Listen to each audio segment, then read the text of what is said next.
ఈ దినం మంగళవారం దినాన మరి ఒకసారి దేవుణ్ణి స్తుతించడానికి, మహిమపరచడానికి, ఆయన్ను ఆరాధించటానికి, మన యొక్క ప్రార్థన ద్వారా దేవుణ్ణి సమీపించటానికి, దేవునితో మాట్లాడటానికి మరి ఒక అవకాశం ఇచ్చినందుకు దేవదేవునికి ముందుగా కృతజ్ఞతాస్తుతులు తెలియజేస్తూ ఉన్నాను. ప్రభువు నామమును బట్టి మనందరం యొక్క మంగళవారం దినాన ఈవినింగ్ ఈ విధంగా సంఘముగా కూడుకొని ఆయన్ను ఆరాధించటం అదొక భాగ్యం. ఎప్పుడైనా ఎవరైనా గానీ నన్ను ప్రార్థన చెయ్యి అని అన్నప్పుడు నేనేమనుకుంటానంటే ఇదొక మహాభాగ్యముగా భావిస్తాను. ఎందుకంటే దేవుని దగ్గర నుంచి మనం వచ్చాము. తర్వాత దేవుడు మనకి అవకాశం ఇచ్చాడు ఈ భూమి మీదకి రాటానికి. తర్వాత తిరిగి మళ్ళీ మనం దేవుని దగ్గరికే పోవాలి.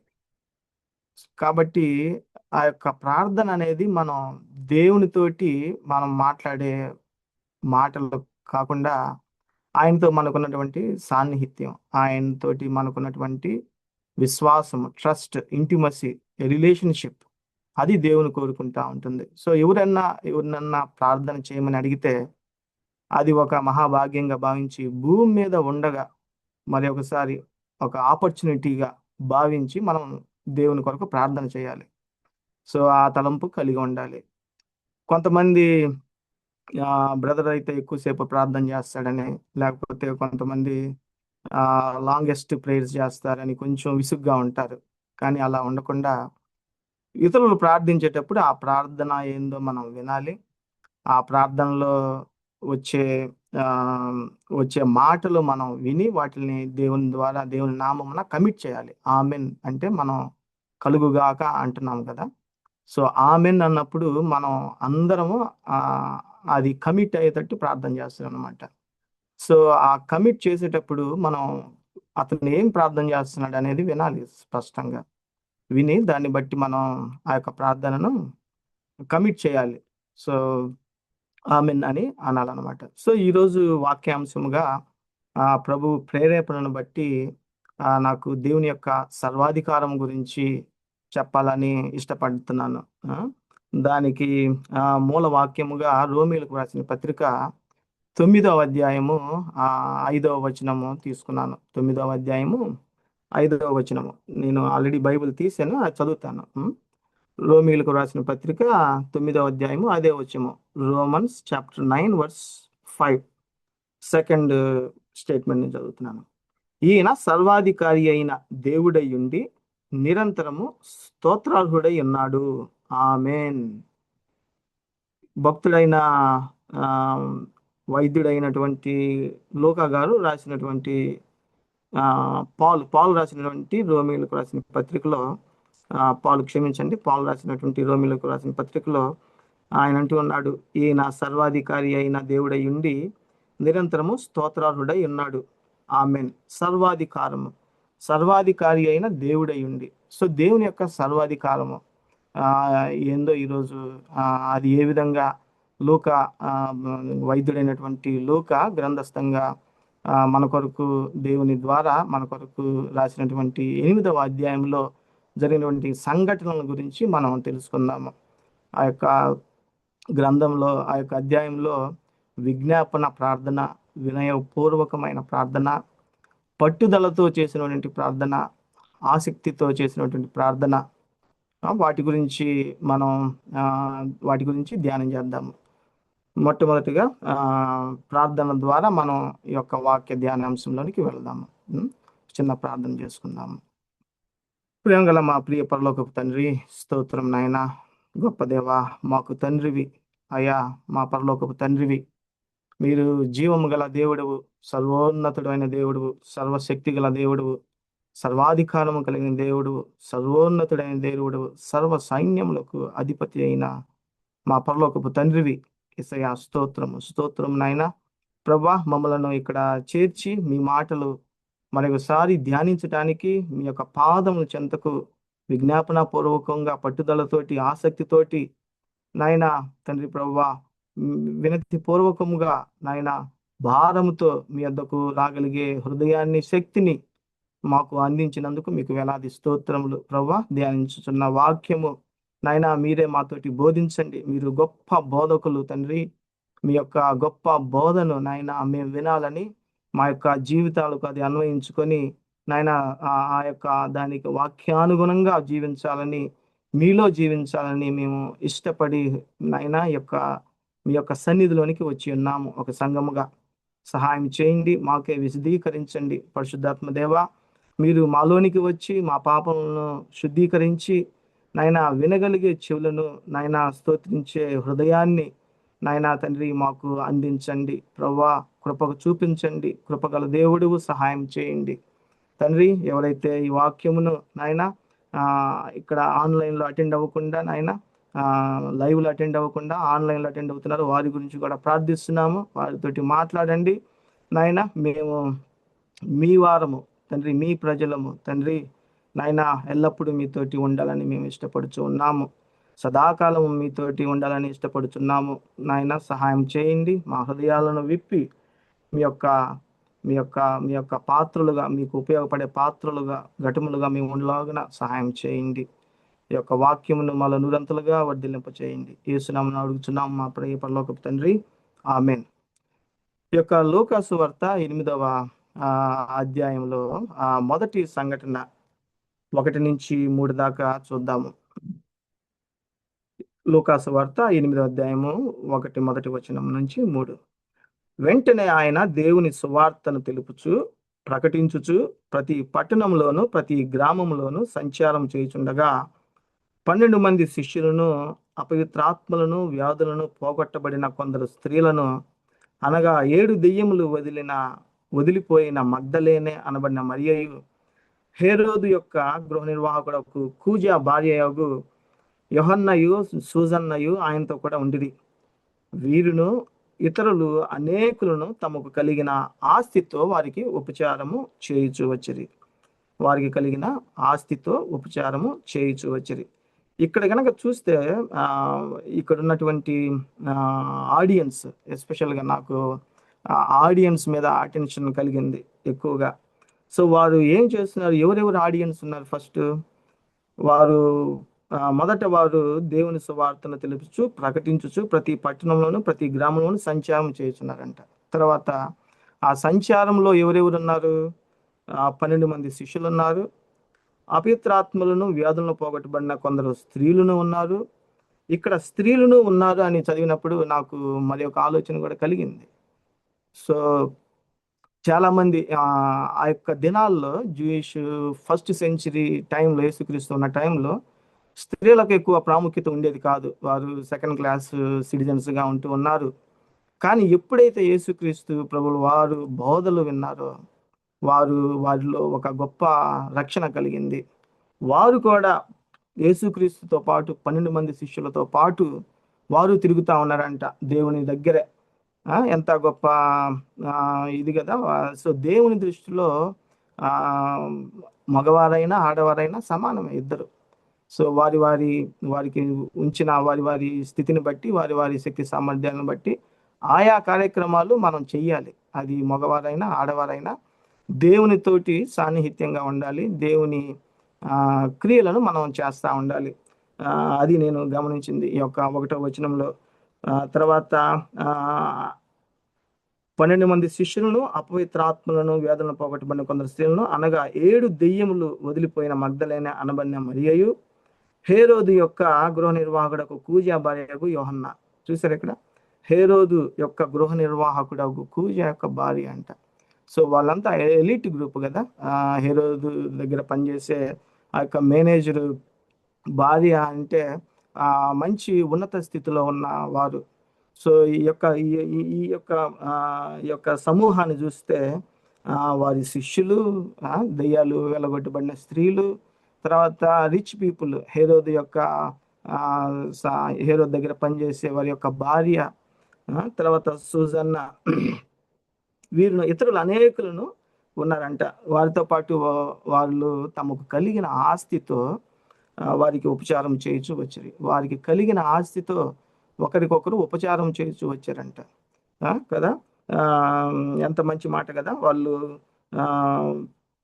వారికి ఉన్నటువంటి టాలెంట్స్ దేవుని కొరకు ఇస్తా ఉన్నారు. వారు ఒకరికొకరు విజ్ఞాపనతో కూడిన ప్రార్థన చేస్తున్నారు. ప్రార్థన చేయటమే కాదు, వారు వారికి కలిగిన ఆస్తిలో కొంత భాగమును వారికి కలిగి ఉన్న దాంట్లో ఇప్పుడు మనం కూడా మన చర్చిలో ఏదన్నా ఈవెంట్స్ జరిగినప్పుడు ఫుడ్ పరిచర్య కానీ లేకపోతే ఏదన్నా ఆ, చర్చిని బాగు చేసే చైర్స్ సర్దటం కానీ లేకపోతే వచ్చిన వాళ్ళని రిసీవ్ చేసుకోవటం కానీ సాంగ్స్ పాడటం కానీ మ్యూజిక్ ప్లే చేయటం కానీ ఇదంతా కూడా ఉపచారమే. మనకు కలిగిన టాలెంట్స్ తోటి లేకపోతే మనకు ఉన్నటువంటి ఆ, ధనంలో నుంచి లేకపోతే మనకున్న సమయం నుంచి దేవునికి కొంత పెట్టడం అనేది ఆ, అది ఎంతో మనకి తృప్తిని కలిగిస్తూ ఉంటది. సో అట్లానే ఇక్కడ కూడా ఒక పెద్ద సమూహము యేసుక్రీస్తు చుట్టూ వారు తిరుగుతూ ఉన్నారు. తిరగటమే కాదు, వారికి ఉన్నటువంటి ఆ యొక్క టాలెంట్స్ని, టైంని, ట్రెజర్ని వాళ్ళు దేవుని కొరకు అర్పిస్తూ ఉన్నారు.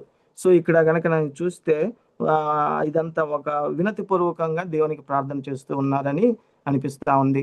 వినయంతో కూడిన ప్రార్థన దేవుని కృపను ఆకర్షిస్తుంది. మనం గనక మన వినయంతో అంటే మనకున్నటువంటి దాంట్లోని సంతృప్తి చెందుతూ దేవుని దగ్గరికి మన యొక్క టాలెంట్స్ని లేకపోతే మన యొక్క సమయాన్ని దేవునికి సమర్పించటం అలా చేయటం వల్ల మనకు దేవుని కృప మరి ఎక్కువగా లభిస్తూ ఉంది. తర్వాత ఇదే అధ్యాయంలో 8వ అధ్యాయంలో 22 నుంచి 25 దాకా గనక మనం చూస్తే, మరి ఒక నాడు ఆయన తన శిష్యులతో కూడా ఒక దోణి ఎక్కి సరస్సు అద్దరికి పోదమని వారితో చెప్పగా వారు ఆ దోణెను త్రోసి బయలుదేరిరి. వారు వెళ్ళుచుండగా ఆయన నిద్రించెను. అంతలో గాలివాన సరస్సు మీదకి వచ్చి దోణి నీళ్లతో నిండినందున వారు అపాయకరమైన స్థితిలో ఉండిరి. కనుక ఆయన యుద్ధకు వచ్చి ప్రభువా ప్రభువా నశించిపోతున్నామని చెప్పి ఆయనను లేపిరి. ఆయన లేచి గాలిని నీటి పొంగును గద్దింపగానే అవి అణిగి నిమ్మలమాయను. అప్పుడు ఆయన మీ విశ్వాసం ఎక్కడ అని వారితో అనెను. అయితే వారు భయపడి ఈయన గాలికిని నీళ్లకును ఆజ్ఞాపింపగా అవి లోబడుచున్నవే, ఈయన ఎవరో అని ఒకరితో ఒకడు చెప్పుకుని ఆశ్చర్యపడి.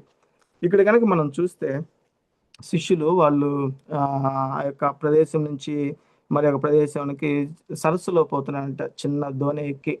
ఆ దోణి గాలి చేత అటు ఇటు కొట్టబడి పెను గాలి వచ్చి నీళ్ళతో నిండినందున వారికి భయం వేసిందంట. చిన్న దోణి అంటే మన యొక్క జీవితంలో కూడా కొంతమంది చిన్న కుటుంబం అని లేకపోతే చిన్న శాలరీస్ అని, ఎస్పెషల్గా మనకు అమెరికాలో అయితే మనకు కొంతమందికి అయితే ఇలాంటి ఫెలోషిప్ సంఘం అనేది ఉండదు. వాళ్ళంతా ఎంతో బాధపడతా ఉంటారు. కానీ దేవుని కృప వల్ల మనకు మంచి సంఘము, మంచి సహవాసము కలిగింది. ఎవరికైతే ఒంటరిగా ఉంటున్నారో లేకపోతే ఒక్కళ్ళే ఉంటున్నారో ఇండియా నుంచి వచ్చి ఇక్కడ ఉండే వారికైతే ఆ బాధ, ఆ నొప్పి అనేది తెలిసిద్ది అనమాట. ఒకవేళ వాళ్ళకి ఏమన్నా అయినా కానీ వాళ్ళ తల్లిదండ్రుల్లో వారిద్దరికి ఏదన్నా అయినా కానీ మమ్మల్ని చూసుకునే వాళ్ళు ఎవరు అనే బాధ, లేకపోతే వచ్చే శాలరీ తోటి సరిపోక చాలా మంది బాధపడతా ఉంటారు. తర్వాత ఏదన్నా జ్వరము లేదా ఏదన్నా ఆరోగ్యము పాడైనప్పుడు మాకు ఎవరు లేరు అని వాళ్ళు బాధపడతా ఉంటారు. కానీ వారికి మనందరికీ మన ప్రభు అయిన యేసుక్రీస్తు ఉన్నాడు. ఎందుకంటే ఇక్కడ వీళ్ళు శిష్యులు వచ్చి ఆయన అడిగినప్పుడు ఆయన ఏమన్నాడు, వాళ్ళు ఏమన్నారు, ప్రభువా ప్రభువా నశించిపోవచ్చున్నామని ఆయన లేపిరి. ఆయన లేచి గాలిని నీటిని గద్దింపగానే అవి అణిగి నిమ్మలమాయను. ఇంకొక చోట అయితే అవి వెంటనే అవి నిమ్మలమాయనని ఉందంట. వెంటనే నిమ్మలమాయనని ఉంది. కాబట్టి దేవుడు మనకి ఏదైనా ప్రాబ్లం వచ్చినప్పుడు దేవుడు వెంటనే స్పందిస్తాడు. మన ప్రార్థన వెంటనే వింటాడు ఆయన. వెంటనే విని మనకు దానికి జవాబు ఇవ్వటానికి మనకి మనకి మనకి మనకున్నటువంటి ఆ యొక్క బంధకాల నుంచి బయటికి రావాలని దేవుడు మనకి ఆ యొక్క శ్రమలను అలౌ చేస్తూ ఉంటాడు. శ్రమలు అనేవి దేవుని పనిగట్టుకొని మనకి ఇవ్వడు. చాలాసార్లు చాలా మందితోటి కూడా నేను ఇది డిబేట్ చేశాను. కొన్ని బైబిల్లో ఉన్న కొన్ని వర్సెస్ చూపించి వాళ్ళు దేవుడు శిక్షిస్తాడు, దేవుడు మనల్ని శ్రమల గుండా తీసుకెళ్తాడు అని ఉంది. కానీ ఆ శ్రమలు ఎందుకు వస్తాయంటే జేమ్స్ పత్రికలో రాయబడింది కదా, ప్రతి వాడును తన స్వకీయమైన దురాశల చేత ఏడవబడి మరువులు కొల్పబడి ఆ పాపంలోనికి పోతాడు. పాపము ఆ, పరిపక్వమై మరణం కంటదని. ఆ, దురాశ గర్భము ధరించి పాపమును కనగా పాపము పరిపక్వమై మరణము కలుగుతుంది.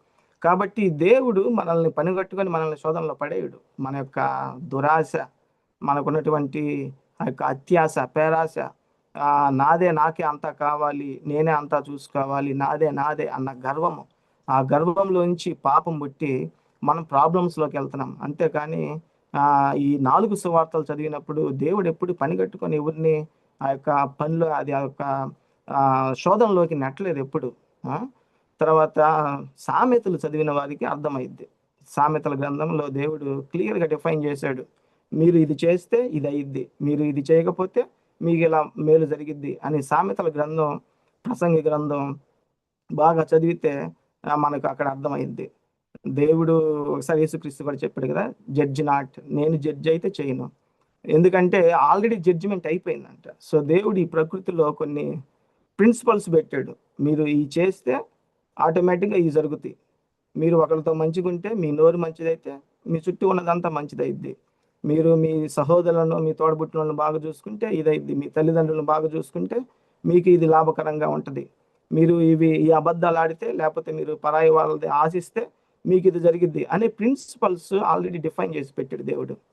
అందుకనే దేవుడు అంటున్నాడు, నేను ఐఎమ్ నాట్ జడ్జ్, నేను మిమ్మల్ని జడ్జి చేయను. ఎందుకంటే ఆల్రెడీ జడ్జిమెంట్ అయిపోయింది. ఆ జడ్జిమెంట్ నుంచి బయటికి రావడానికి దేవుడే తన తన తనకు తానుగా ఈ లోకానికి వచ్చి మన కొరకు కలవరి శిలువలో చనిపోయాడు. సో ఇక్కడ ఇక్కడ కనుక చూస్తే మనం విజ్ఞాపన విజ్ఞాపన ప్రార్థన, వినతిపూర్వకమైన ప్రార్థన, శిష్యులు చేసినటువంటి వినతిపూర్వకమైన ప్రార్థన చూస్తున్నాము. తర్వాత ఆయనకు సర్వాధికారి గురించి మనం సర్వశక్తి గల దేవుడు అని చూసాం కదా. సర్వాధికారము, ఆయనకి సర్వాధికారం ఉన్నది. ఈ యొక్క భౌతిక ప్రకృతిపై ఆయనకు సర్వాధికారం ఉంది. ఆయన గాలిని, అలలను, సముద్రాన్ని గద్దించగానే అవి మిక్కిలి నిమ్మలమైననుంది. 24లో ఆయన లేచి గాలిని, నీటిని, పొంగును గద్దింపగానే అవి నిమ్మలమాయననుంది కదా. కాబట్టి మనం మన యొక్క ప్రార్థనలో వినతిపూర్వకంగా ప్రార్థన చేయాలి. దేవుడే మనల్ని రక్షిస్తాడు అని ప్రార్థన చేయాలి. దేవా, నువ్వే నాకు సహాయం చేయగలిగిన దేవుడు, నువ్వు చేయకపోతే నాకు ఎవరు చేయలేరని దేవుణ్ణి అడగాలి. మన యొక్క స్థితిని మనం చూసి మనం భయపడకూడదు. దేవుని చూసి మనం ధైర్యంగా ఉండాలి. అందుకని దేవుడు 25లో కూడా మీ విశ్వాసం ఎక్కడ అని వారితో అనేను కదా. సో కాబట్టి మన విశ్వాసాన్ని మనం క్రియల ద్వారా చూపించాలి. ఆయన వెంటనే స్పందించే దేవుడై ఉంటున్నాడు. తర్వాత ఆసక్తితో ప్రార్థన చూసినప్పుడు లూకాసు వార్త 8:43-48 దాకా చూద్దాము. 43 నుంచి 48. అప్పుడు 12 నుండి రక్తస్రావం గల ఒక స్త్రీ ఎవరి చేతను స్వస్థత నొందనిదై ఆయన వెనుకకు వచ్చి ఆయన వస్త్రపు చెంగు ముట్టెను. వెంటనే ఆమె రక్తస్రావం నిలిచిపోయాను. చూసారా, ఆమె ఆసక్తితో ప్రార్థన ఉంది. ఇక్కడ పట్టుదలతో కూడిన ప్రార్థన కూడా ఉంది. ఎందుకంటే అంతకుముందు 40 వచనంలో జన సమూహము ఆయన కొరకు ఎదురు చూచు ఉండేను కనుక యేసు తిరిగి వచ్చినప్పుడు వారు ఆయనను చేర్చుకొని అంతటా ఇదిగో సమాజ మందిరపు అధికారి అయిన యాయిరు అను ఒకడు వచ్చి యేసు పాదముల మీద పడి బతిమాలుకొనెను. ఆయన వెళుతుండగా జన సమూహంలో ఆయన మీద పడుచు ఉండిరంట.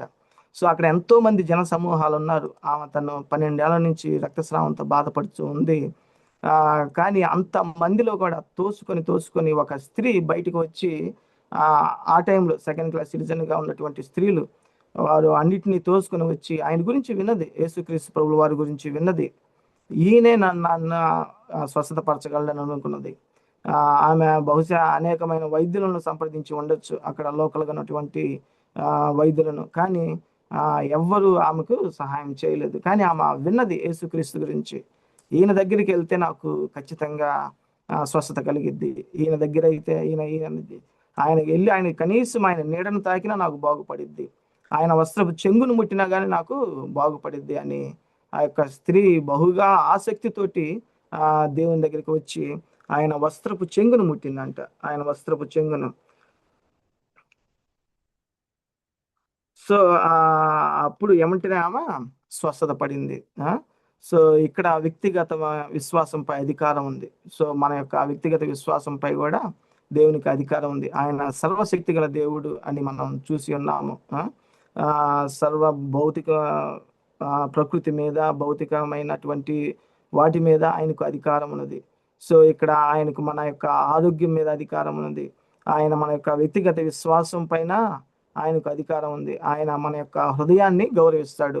ఆయన ఆ, వెంటనే ఆయనలో నుండి ప్రభావం పోయి ఆమె స్వస్థత పడినట్టుగా మనం చూస్తూ ఉన్నాము.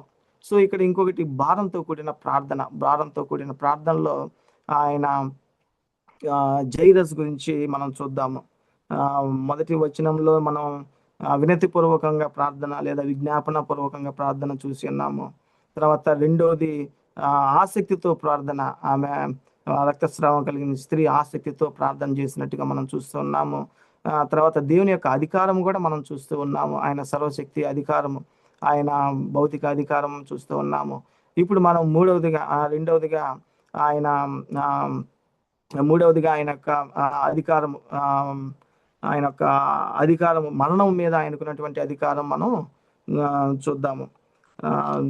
లూకాసు వార్త 8వ అధ్యాయము 40 నుంచి 42 తర్వాత 49 నుంచి.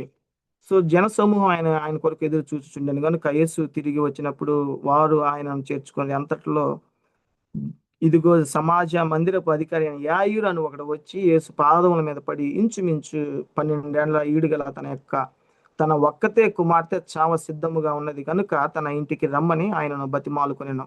ఆయన వెలుచుండగా జన సమూహంలో ఆయన మీద పడుచు ఉండిరి అంట.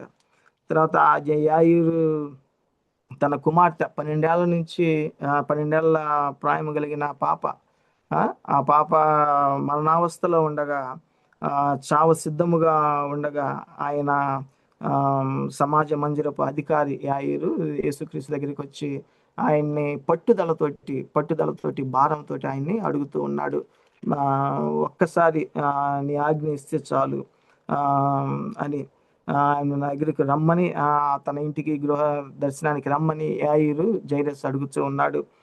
49లో ఆయన ఇంకనూ మాట్లాడుతుండగా సమాజ మందిరపు అధికారి ఇంటి నుండి ఒకడు వచ్చి నీ కుమార్తె చనిపోయినది, బోధకుని శ్రమ పెట్టవద్దని అతనితో చెప్పెను. యేసు ఆ మాట విని భయపడవద్దు, నమ్మిక మాత్రం ఉంచుము, ఆమె స్వస్థత పరచబడునని అతనితో చెప్పి ఇంటికి వచ్చినప్పుడు పేతురు, యోహాను, యాకోబును వారిని ఆ చిన్నదాని తల్లిదండ్రులను తప్ప మరి ఎవరిని ఆయన లోపలికి రానియలేదు. ఇక్కడ యేసుక్రీస్తు ప్రభువు వారు ఆమె రక్తస్రావం కలిగిన స్త్రీ తోటి మాట్లాడి అయిన తర్వాత వెంటనే యాయిరు యొక్క పని అతను యేసుక్రీస్తు యాయిరు దగ్గరికి వచ్చి నీ కుమార్తె చనిపోయింది అని చెప్తాడు. చెప్పినప్పుడు మనమైతే ఏం చేస్తాము? మనమైతే ఇమీడియట్గా ఇంకేముందిలే అయిపోయిందిగా, ఎక్కడికి వెళ్ళినా ఇంకా ఇంతే, మనకి ఇలానే రాసి పెట్టుంది, మనం ఏమి చేయలేము ఇంకా అని అక్కడి నుంచి వచ్చేస్తాము. మనం ఇంకా రెండోసారి ఇంకా అక్కడికి వెళ్ళాము. ప్లస్ వీలైతే మనం అతని మీద కూడా మనం రివెంజ్ తీసుకునే కార్యక్రమంలో ఉంటాము, ఎందుకంటే నేను పిలిచినప్పుడు రాలేదు అని చెప్పనని. సో ఇక్కడ యేసుక్రీస్తు అంటున్నారు, నీ విశ్వాసము భయపడవద్దు, నమ్మిక మాత్రము ఉంచుము, నీ విశ్వాసాన్ని పోనీయకుండా ఉంచుకును అని చెప్పి యేసుక్రీస్తు అంటే జైరస్ ఆయన పట్టుదలతోటి అక్కడే ఉన్నాడు, భారంతో అక్కడే ఉన్నాడు. ఈయనే నన్ను చనిపోయినా కానీ లేపుతాడన్న విశ్వాసం కలిగి ఉన్నాడు అనమాట. సో అప్పుడు యేసుక్రీస్తు వారి ఇంటికి వెళ్ళినప్పుడు 52వ వచనంలో అందరూ ఆమె నిమిత్తం ఏడ్చుచు రొమ్ము కొట్టుకొనిచుండగా ఆయన వారితో ఏడవద్దు, ఈమె నిద్రించున్నదే గాని చనిపోలేదని చెప్పెను. ఆమె చనిపోయినని వారు ఎరిగిరి, ఆయనను అపహసించిరి.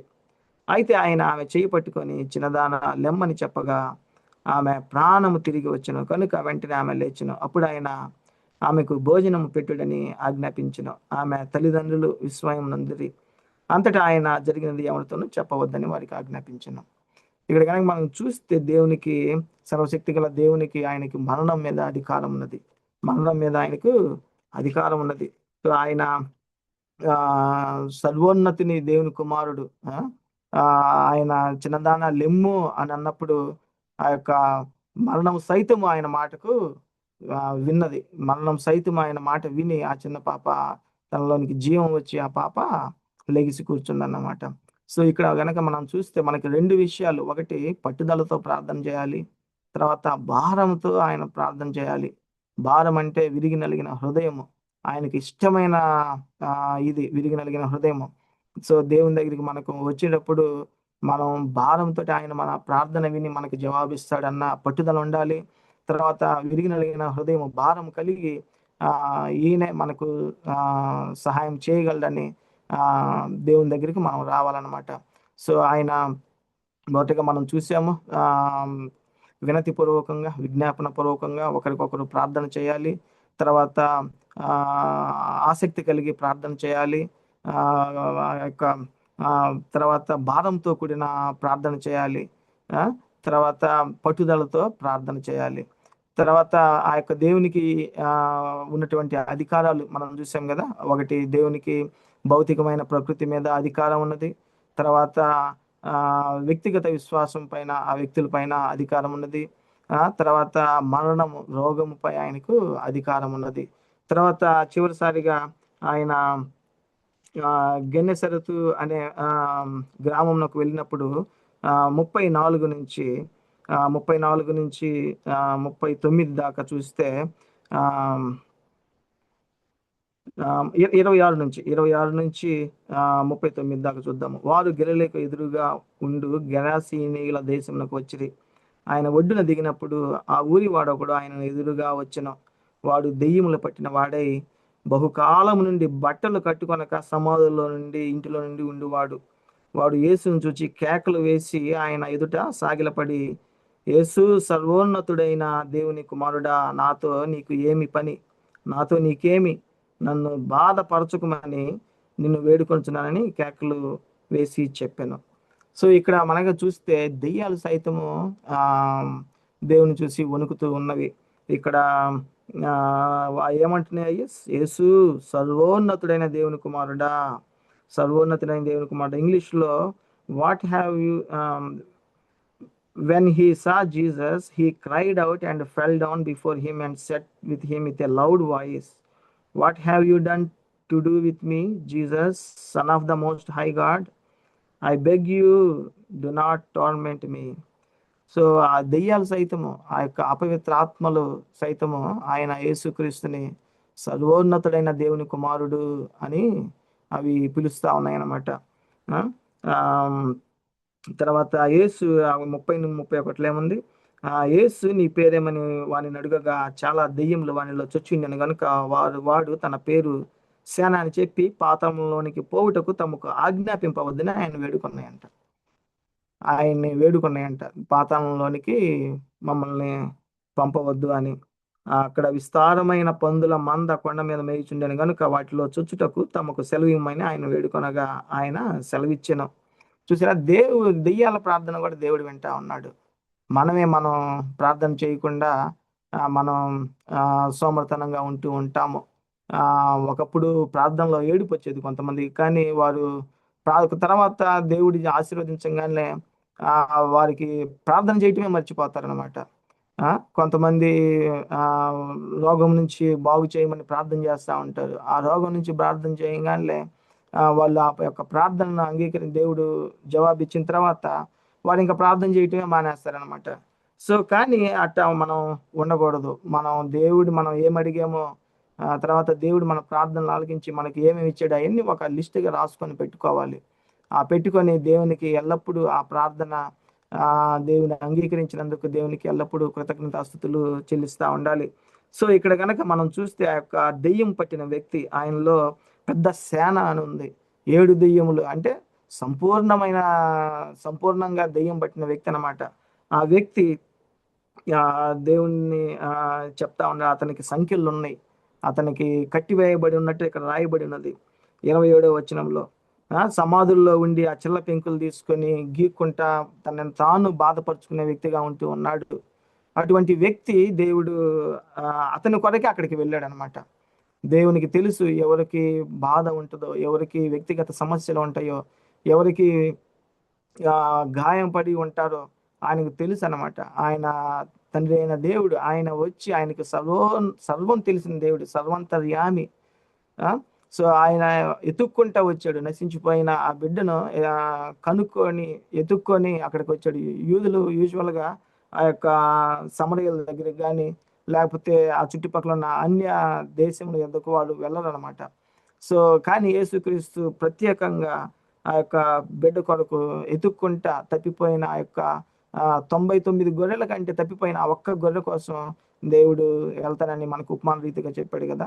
ఆయన బోధల్లో ఒక మంచి శక్తి ఉంది. సో అట్టా యేసుక్రీస్తు ప్రభులు వారు ఆ ఆ యొక్క దెయ్యం పట్టిన వ్యక్తి దగ్గరకు వెళ్ళి ఆ వ్యక్తిని స్వస్థత పరుస్తాడనమాట. అప్పుడు స్వస్థత పరిచినప్పుడు యేసు పాదముల యొద్ద కూర్చుండి అతను దేవుని కొరకు కృతజ్ఞతాస్తుతులు చెల్లించినట్టుగా చూస్తూ ఉన్నాము. అయితే ఆయన వేడుకొన్నాడంట యేసుక్రీస్తుని, నీతో పాటు నేను వస్తాను, మీతో పాటు నేను తిరుగుతాను అన్నప్పుడు యేసుక్రీస్తు ప్రభు వారు, నీవు నీ ఇంటికి తిరిగి వెళ్ళి దేవుడు నీకెట్టి గొప్ప కార్యములు చేసినో తెలియజేయమని వానితో చెప్పి వానిని పంపివేసిన. వాడు వెళ్ళి యేసు తనకెట్టి గొప్ప కార్యం చేసిన ఆ పట్టణం అంతా ప్రకటించాడంటే ఇక్కడ క్లియర్ రాయబడింది. అతను ఆ టెస్ట్ మనీ ఆ యొక్క ప్రాంతంలో ఎందంతటా ఇచ్చినట్టుగా మనం చూస్తూ ఉన్నాము. తర్వాత సమరయ స్త్రీ దగ్గరికి కూడా దేవుడు వెళ్ళినప్పుడు ఆ సమరయ స్త్రీ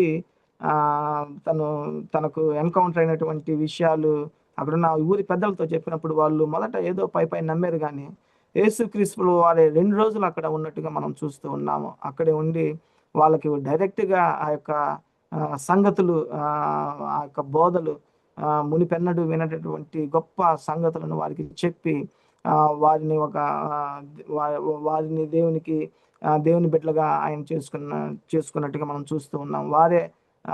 వారికి టెస్ట్ మనీస్ ఇస్తూ ఉన్నారు ఆ గ్రామం అంతా, సమరయ గ్రామం అంతా, పట్టణం అంతా. కాబట్టి ఇక్కడ చివరిగా చూస్తే దేవునికి అపవిత్రాత్మల మీద అధికారం ఉన్నట్టుగా మనం చూస్తూ ఉన్నాము, దెయ్యాల మీద అధికారం ఉన్నట్టుగా మనం చూస్తూ ఉన్నాము. ఆయన అధికారానికి మనం ఒప్పుకోవాలి. ఎప్పుడు ఆయన కింద మనం మన వ్యక్తిగతమైన జీవితం మీద ఆయనకు అధికారం ఉన్నట్టుగా మనం ఒప్పుకోవాలి. అప్పుడు మనలో ఉన్నటువంటి సమస్తమైన రుగ్మతలు పోయి మనం దేవునికి బిడ్డలుగా మనం ఉండగలుగుతాము. సో మనం ఈ దినాన 8వ అధ్యాయంలో మనం విజ్ఞాపన పూర్వకంగా ప్రార్థన చేయటం చూసాము, వినతి పూర్వకంగా ప్రార్థన చేయటం చూసాము. తర్వాత భారంతో ఆ యొక్క రక్తస్రావం కలిగిన స్త్రీ ఆసక్తితోటి, భారంతో, పట్టుదలతోటి, జైరస్ కూడా ఆసక్తితోటి, పట్టుదలతోటి ఆయన దగ్గరే ఉండి ఆ యొక్క ప్రార్థనలకు జవాబు వచ్చేటట్టుగా చూసాము. తర్వాత అధికారం కూడా దేవుడు సర్వాధికారం ఇవ్వబడింది ఆయనకు. భూమి మీద అధికారం ఇవ్వబడింది, మరణం మీద అధికారం ఇవ్వబడింది, తర్వాత రోగముల మీద అధికారం ఇవ్వబడింది, సర్వాధికారము ఆయనకు ఇవ్వబడింది. కాబట్టి ఈ యొక్క మాటలతోటి మనం మన యొక్క ప్రార్థనలోనికి పోదాము.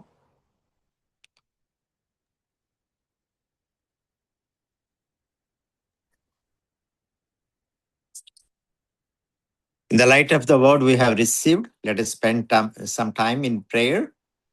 First, anyone can pray for us, pray for the word we have received, and also pray for the universal church and the believers across the world. So Brother Paul is going to share the screen, and it is from the 1 to 7. The points, can anyone pray?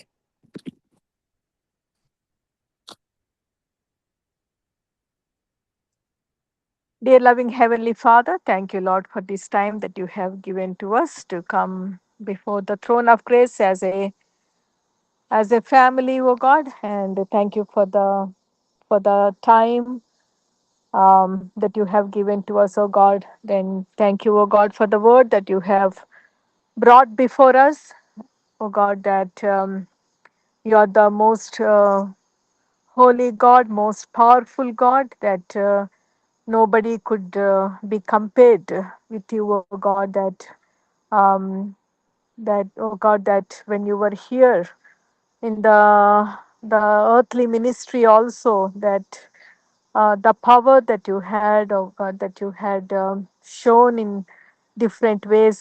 And thank you, oh God, for reminding us once again that the Most High God that we are serving, it's a great privilege, oh God, that to serve you to call you as our Heavenly Father, to call you as our Lord, as our Master. And thank you, O God, for that. And thank you once again for reminding us that how we need to bring our prayers and supplications unto thee, and that we need to bring our supplications with expectation, and to have that perseverance in our prayers, O God, that not to be discouraged, but to bring our supplications and our prayers, requests unto thee with great expectations that you are the God holding the power, that you are hearing our prayers, that you would answer our prayers in your own way. Enable us also, O God, to prepare ourselves, O God, to submit totally unto you, that to accept the answers from you, O God, with humbleness and with gladness in our hearts. And once again, thank you, O God, the way that you have loved so people, oh God, even when you were doing the ministry on this earth, that you had come to save the lost, save the people who were being tormented by evil spirits, and to give them that direction, to give them the liberty, and to experience that freedom in you, O God. Thank you, O God, that even after the precious blood of the Lord Jesus Christ, the death and the burial and the resurrection, that you also have given us this privilege, O God, to be freed from the bondages of the sin. And one day, O God, that we are going to see you, that and when we see you, we shall be like you, and we shall be living with you through eternity in the absence of sin. And what a great privilege it is. And once again, we come before thee, O God, with oneness, with one accord, as a family, to bring our supplications unto thee, O God, and we uphold um, the universal church as we are living in the church age, um, after the Pentecost, oh God, that it's also a great privilege to live in this era, that the word of God says that many wanted to see these days, oh God, experience this freedom, to experience this liberty, oh God, in the word, in the by the blood of Jesus Christ. Thank you, oh God, that not only that we are able to live in this era, but we are also be able to live, oh God, as a church, as a members of the universal church, to proclaim the word of God and to pray for one another. We also pray, oh God, that we pray that many more will be added into this universal church as the word of God is being proclaimed through different ways, oh God, through the printing press in the beginning, later on through the radio, through now it is through the social media and so many things, oh God, so many platforms. Oh God, we pray that you have allowed and granted that knowledge and wisdom in the last days for the human beings to so that, oh God, the word of God, the knowledge of the word of God would be spread, that there won't be anyone, oh God, who would say that we have not heard about the true living God. And thank you, oh God, for all these different platforms. We pray for everyone, whoever is working at different levels. So God, we pray and commit all the ministries. We pray that that people would turn unto thee, that they would their hearts will be turned to you, O God, that you would soften their hearts and minds and soul to know who the true living God. We also uphold for the people, O God, who are hindering the authorities, and who are hindering the gospel to be spread, also that they will also know who the true living God, just like Saul, who saw the true living Christ, the resurrected Christ, and became the great follower of you, O God, that many more, oh God, who are opposing, especially back home, oh God, in India, who are opposing your words, oh God, that the authorities, and we commit them into thine hands. We pray that you would enable them to turn unto you, oh God. We also pray for the Bibles, and pray for the Word of God, that it would be printed also in different languages, especially, oh God, that in the remote areas where it's not yet being printed, we pray and uphold that ministry also. We also pray for especially people, oh God, who take that, who sacrifice their lives, their family lives, oh God, take their families and children to remote areas to for the gospel. We uphold them. We pray for your presence around them, for the safety, for that you would meet all the demands of their life, oh God, that the word of God would be reached through them. We also pray for the peace and protection for